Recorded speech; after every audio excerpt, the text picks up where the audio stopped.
मैं आपके साथ अर्जुन त्यागी आज आपको लेकर के चलते हैं अखिल भारतीय हिंदू महासभा के राष्ट्रीय उपाध्यक्ष जी के पास में और जानते हैं उनके विचार हिंदुत्व के लिए क्या क्या है। मैं अखिल भारत हिंदू महासभा का 55 साल पुराना कार्यकर्ता हूँ। मेरा नाम पंडित अशोक शर्मा है। आप जो अभी स्वामी यति नरसिंहानंद सरस्वती की और जो आपके कालीचरण महंत जी की धर्म संसद में भड़काऊ भाषण देने के आरोप में गिरफ्तारी हुई है, उसके विषय में आप क्या कहना चाहते हैं? ये सरकार की बहुत बड़ी मूर्खता है, क्योंकि उन्होंने धर्म संसद में किसी समुदाय को मारने के लिए नहीं कहा था।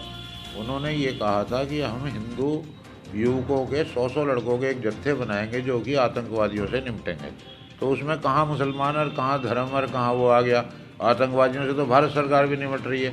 अगर राष्ट्र का कोई बच्चा या राष्ट्र का कोई नागरिक आतंकवादियों से निपटने के लिए कोई प्रयास करता है तो उसमें सरकार की मूर्खता है, उन्हें जेल नहीं भेजना चाहिए। तो इस विषय में अखिल भारत हिंदू महासभा अभी उनकी गिरफ्तारी हो चुकी है, तो अगला स्टेप क्या उठाना चाहती है, क्या निर्णय लिया गया है? अभी इसमें क्योंकि और गिरफ्तारियां भी होनी है। देखिए, पहली बात तो यह है कि अखिल भारत हिंदू महासभा फांसी और गिरफ्तारी राष्ट्र के लिए इसे जो है कोई दंड नहीं मानते, हम इसे उपहार समझते हैं। अगर ये हमें मिल रहा है तो इसके लिए कोई बुरी बात नहीं है। मैं भी अपने जीवन में 37 दफ़े जेल गया हूँ और आप आज भी इस उम्र में भी तैयार हूँ अगर कोई ऐसी बात आती है। तो हमारा ये नहीं है कि इससे जो है कोई हमें ज़्यादा परेशानी हो रही है। ठीक है, हम कोर्ट में अपनी बात को रखेंगे तो सारे में आप लोगों को भी पता चलेगी। और ये सरकार मूर्ख है। अगर हम लोग वैसे ही चुपचाप लगा जाते तो शायद लोगों को पता नहीं चलता।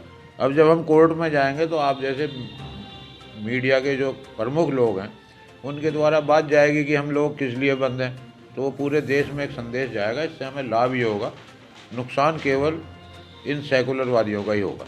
क्या अखिल भारत हिंदू महासभा इन गिरफ्तारियों को लेकर के जेल भरो आंदोलन जैसा कोई कदम उठाना चाहती है? नहीं, ऐसा कोई हम लोग नहीं। जेल भरो आंदोलन ये कोई बात नहीं है कि किराए के आदमी लाओ और भीड़ लगाओ और लॉ एंड ऑर्डर को करो। हम अपने तरीके से लेखन से और भगवान श्री से प्रार्थना करके जो भी हमारा प्रयास होगा अपने विचारों को फैलाएंगे। और फिर एक बात आपको बताना चाहता हूँ कि हिंदू महासभा ये चाहती है कि इस देश से गांधीवाद का नष्टीकरण हो और गौड़सेवाद सामने आए।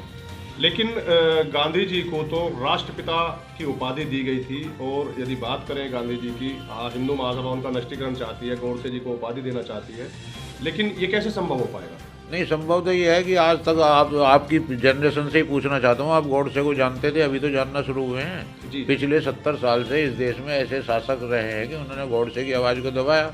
और गांधी जी का मीडिया, मतलब गांधी जी की पब्लिसिटी बढ़िया थी तो वो उन्हें एक देवता के रूप में पूजा गया। परंतु मैं आपको ये विश्वास दिलाता हूँ कि आज आप जनमत संग्रह करा लीजिए और पता चल जाएगा आपको कि गॉडसे के कितने फॉलोअर हैं और कितने जो हैं गांधी के हैं। तो ये समय लगा इसमें आने में, परंतु अब सच्चाई सामने आ रही है। आने वाले समय में अखिल भारत हिंदू महासभा कौन सी पार्टी को चुनाव में सपोर्ट करना चाहती है? केवल जो हिंदू राष्ट्र की बात करेगा, भारत को हिंदू राष्ट्र बनाएगा, उसे सपोर्ट करेगी, नहीं तो हम किसी को नहीं करेंगे। हिंदू राष्ट्र की तो इस समय सभी पार्टियां बात कर रही हैं। नहीं, कोई नहीं कर रहा। बताइए कौन कर रहा है? भारतीय जनता पार्टी। कहाँ है उनके किसी भी मैनिफेस्टो में? बताइए आप हिंदू राष्ट्र की बात।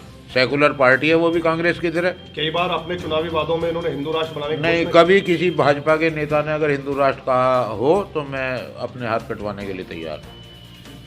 आने वाले समय में जिस तरह से जनसंख्या विस्फोट की तरफ बढ़ रही है, जनसंख्या नियंत्रण कानून की बीजेपी बात कर रही थी, उस विषय में आप क्या कहना चाहते हैं? देखिए, बीजेपी बेचारे मोदी जी ने कुछ कार्य करने का प्रयास किया तो उसमें सबसे ज़्यादा विरोध जिनके लिए वो कर रहे थे उन हिंदुओं ने ही किया।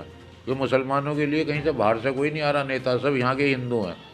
तो जनसंख्या नियंत्रण की तो बात यह है कि भैया ये 4 के 44 हो चुके, 45। अब अगर इन पर नियंत्रण नहीं हुआ तो आपको एक बंटवारा और इस देश का करना पड़ेगा और बड़े ढंग से हो जाएगा, किसी बिना मार काट के, क्योंकि ऑन बिहाफ जनरेशन ये आपसे छीन लेंगे। तो अभी आप देशवासियों को C10 न्यूज़ के माध्यम से क्या संदेश देना चाहते हैं? मैं ये संदेश देना चाहता हूँ कि अपनी रक्षा स्वयं। ना तो कोई पार्टी आएगी, ना कोई प्रधानमंत्री आएगा, ना कोई योगी जी आएंगे। हिंदू समाज से हमारा ये आह्वान है कि यदि आप 100 रुपये कमाते हैं तो 10 रुपये के शस्त्र जरूर खरीदें, क्योंकि हमारे सभी देवी देवता, हमारे भगवान सब सुसज्जित हैं शस्त्रों से और हर एक के हाथ में शस्त्र है। तो आप, अगर आपके पास आग्नेय अस्त्र लेने की स्थिति नहीं है तो आप त्रिशूल, भाले, तलवार कृपाण अपने घर में रखें और अपने आय का 10% शस्त्रों पर व्यय करें और अपने परिवार को मजबूत करें, अपने राष्ट्र को मजबूत करें, क्योंकि शस्त्र बिना शांति नहीं है।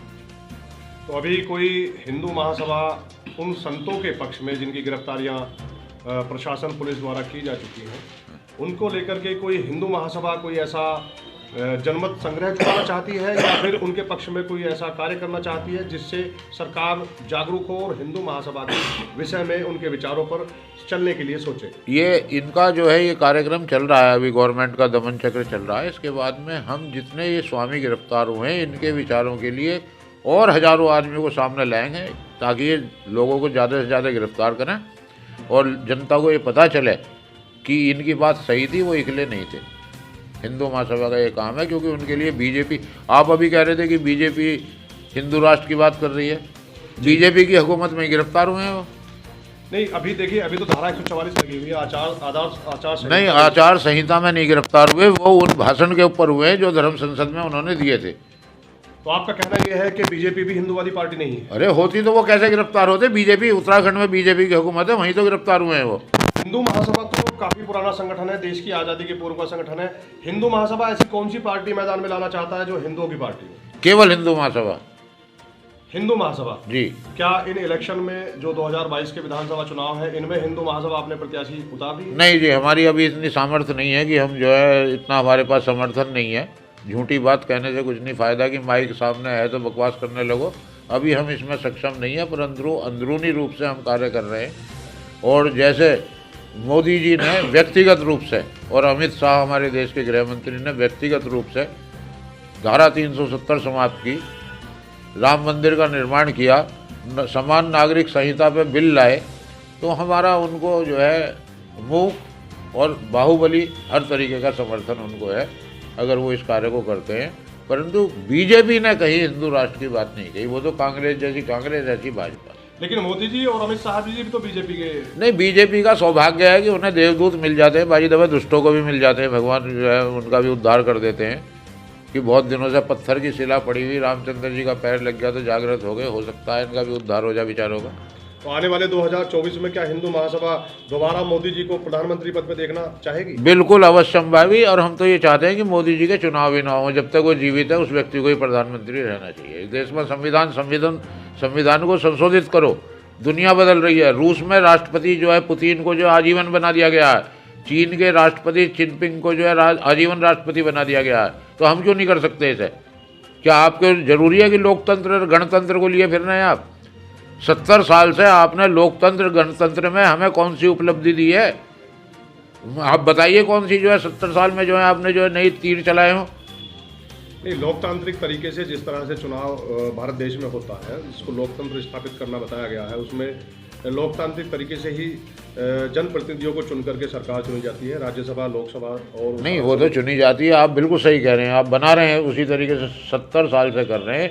परंतु मैं आपको कहता हूँ कि अगर आप अपने प्राचीन लोगों को देखें, आचार्य विदुर हुए हैं हमारे महाभारत के समय में, नीतिज्ञ आचार्य चाणक्य हुए हैं जिन्हें भारत के प्रधानमंत्री भी मानते हैं, पूर्व प्रधानमंत्री भी मानते थे। उन चाणक्य जी का ये कहना था, विदुर जी का, कि वृद्ध राष्ट्र में लोक मत शूद्र मत होता है। यानी इसे अगर अंग्रेजी भाषा में समझें तो in the biggest country democracy is the majority of fools. ये सबसे बेवकूफ़ी का एक तंत्र है, वह हमें ढोना पड़ रहा है, क्योंकि जो बंटवारे के बाद इस देश पर शासन ऐसे लोगों का हुआ जो कि गांधीवादी थे और इस देश को सर्वनाश करने पर तुले हुए थे। तो भैया ढो रहे हैं, समय आएगा बदलेगा जरूर। फिर आपसे